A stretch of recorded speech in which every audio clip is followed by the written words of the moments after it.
Le Rwanda, le Congo-Kinshasa, la Libye ou encore l'Algérie, ces pays sont passés par de sombres époques dans leur processus de gouvernance politique et notamment par des événements assez meurtriers. Dans cette vidéo, nous vous proposons une liste non exhaustive des renversements politiques qui ont été les plus meurtriers en Afrique. Avant de continuer, like la vidéo et abonne-toi si tu aimes ce genre de contenu.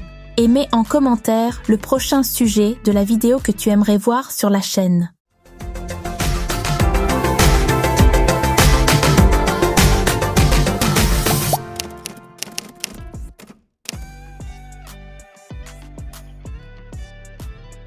Le coup d'État de 1989 au Soudan a marqué un tournant majeur dans l'histoire du pays. Dirigé par le général Omar al-Bashir et d'autres officiers militaires, le coup d'État a renversé le gouvernement démocratiquement élu du Premier ministre Sadiq al-Mahdi. Ce coup d'État a été motivé par divers facteurs, notamment le mécontentement à l'égard des dirigeants politiques et économiques du pays et le manque de stabilité du gouvernement. Al-Bashir a pris le pouvoir et a dirigé le pays d'une main de fer pendant près de 3 décennies. Cependant, le régime d'al-Bashir s'est caractérisé par des violations des droits de l'homme, une répression politique et des conflits internes. L'une des périodes les plus sombres de son règne fut le conflit du Darfour, au cours duquel le gouvernement fut accusé de crimes contre l'humanité et de génocide. Quant aux pertes humaines, il est difficile d'avoir un chiffre précis, mais les conséquences de ce coup d'État ont été tragiques. Les conflits internes, les affrontements ethniques et les abus du régime ont fait une dizaine de milliers de morts au fil des ans. Le coup d'État libyen de 1969 a marqué le début d'une période de changement fondamental pour le pays. Dirigé par un groupe de jeunes officiers militaires, dont le colonel Mouammar Kadhafi, le coup d'État a renversé le roi Idriss Ier, qui dirigeait la Libye depuis son indépendance en 1951. Derrière le coup d'État se cachait le mécontentement à l'égard du gouvernement en place, considéré comme corrompu et privilégiant les intérêts étrangers. Sous Kadhafi, la Libye cherchait à renforcer la souveraineté nationale en établissant un modèle de gouvernement basé sur le socialisme et le panarabisme. Mais le régime de Kadhafi comportait un élément controversé. Son style de gouvernement est autocratique et son régime a été accusé de violation des droits de l'homme, de répression politique et de soutien aux militants étrangers. L'une des étapes les plus marquantes a été la répression brutale des manifestations de 2011, qui a conduit à une intervention militaire internationale. Cette intervention a conduit à la chute du régime de Kadhafi et à une longue guerre civile en Libye. Quant au nombre de victimes, le coup d'État lui-même n'a pas entraîné un grand nombre de morts immédiates. Cependant, les conséquences à long terme, notamment le conflit qui a suivi et les actions du régime de Kadhafi, ont eu un impact significatif sur la vie des Libyens, entraînant la perte de 30 000 personnes.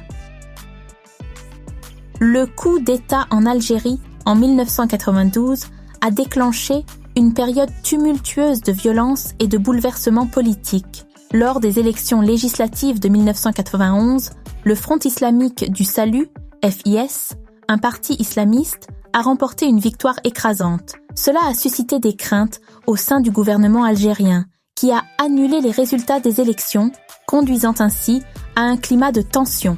Le coup d'État a été mené par l'armée algérienne en janvier 1992 pour empêcher l'accession au pouvoir du fils. Le président Chadli Benjedid a démissionné et un gouvernement de transition a été instauré.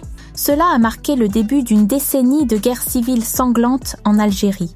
Les pertes humaines au cours de cette période sont estimées à de 150 000 personnes, voire davantage. Le conflit a été caractérisé par des atrocités commises par les groupes armés islamistes et les forces de sécurité gouvernementales. La guerre civile a également eu des conséquences graves sur la société algérienne, avec des traumatismes durables et des divisions profondes. Le coup d'État de 1974 en Éthiopie a constitué un tournant majeur dans l'histoire du pays.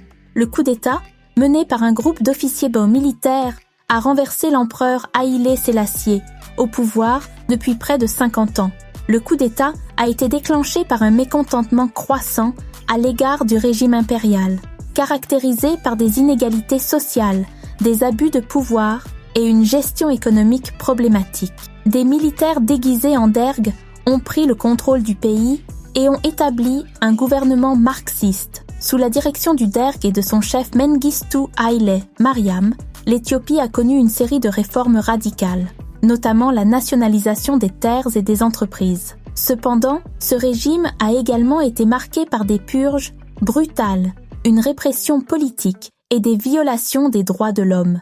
Le régime du dergue a été marqué par une répression généralisée et un conflit armé, en particulier contre les mouvements séparatistes et révolutionnaires dans toute l'Éthiopie.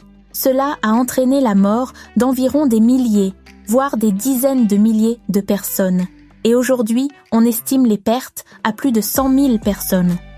Le coup d'État burundais de 1993 a déclenché une période de violence et d'instabilité dans ce petit pays d'Afrique de l'Est. Le premier président élu Hutu du Burundi, Melchior Ndadaye, a été assassiné lors d'un coup d'État militaire mené par une partie de l'armée à majorité Tutsi.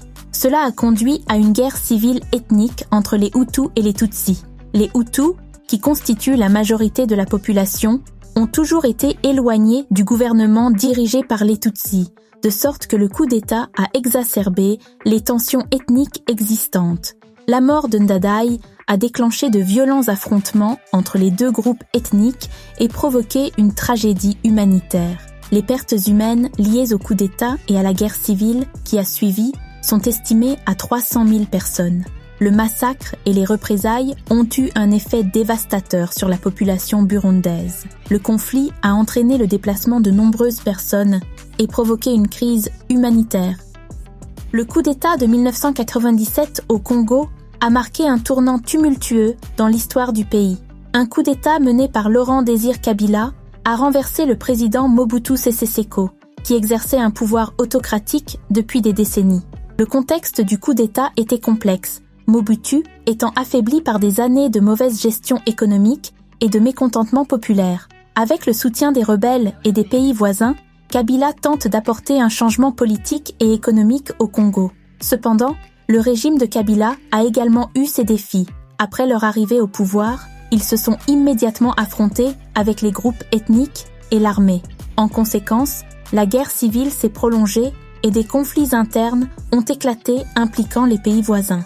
En termes de pertes humaines, entre 400 et 800 000 vies ont été perdues pendant la période de guerre civile et les troubles qui ont suivi le coup d'État. La situation était compliquée par la participation des rebelles, des groupes militaires et des forces étrangères au combat. Le coup d'État rwandais de 1994 n'a pas suivi le modèle classique du coup d'État, mais plutôt les événements tragiques qui ont conduit au génocide rwandais. Tout a été enclenché le 6 avril 1994, lorsque le président Juvenal Habyarimana a été assassiné après que son avion ait été abattu. L'incident a déclenché une rapide escalade de la violence. Le pays était déjà confronté à de graves tensions ethniques entre la majorité Hutué et la minorité Tutsi. Après les attentats, les extrémistes Hutus ont imputé la responsabilité aux Tutsis, mais les circonstances exactes sont contestées. Dans les jours qui ont suivi, les massacres perpétrés par les milices Hutus et les forces gouvernementales ont déclenché le massacre. Le génocide, qui a duré environ 100 jours, a été caractérisé par des niveaux de violence choquants et des méthodes brutales, notamment l'utilisation de machettes. Environ 1 million de personnes, principalement des Tutsis, sont mortes dans la tragédie et des milliers ont été traumatisées à vie. La communauté internationale a été critiquée pour sa lenteur à réagir à cette catastrophe humanitaire, mettant de nombreuses vies en danger. Les conséquences du génocide ont laissé de profondes cicatrices non seulement au Rwanda, mais dans le monde entier, affectant les relations internationales et les interventions humanitaires. Depuis lors, le Rwanda s'est engagé dans un processus de guérison et de reconstruction. Malgré les progrès réalisés, les conséquences de ces temps sombres continuent de façonner le pays aujourd'hui, rappelant l'importance de prévenir les atrocités et de promouvoir la paix.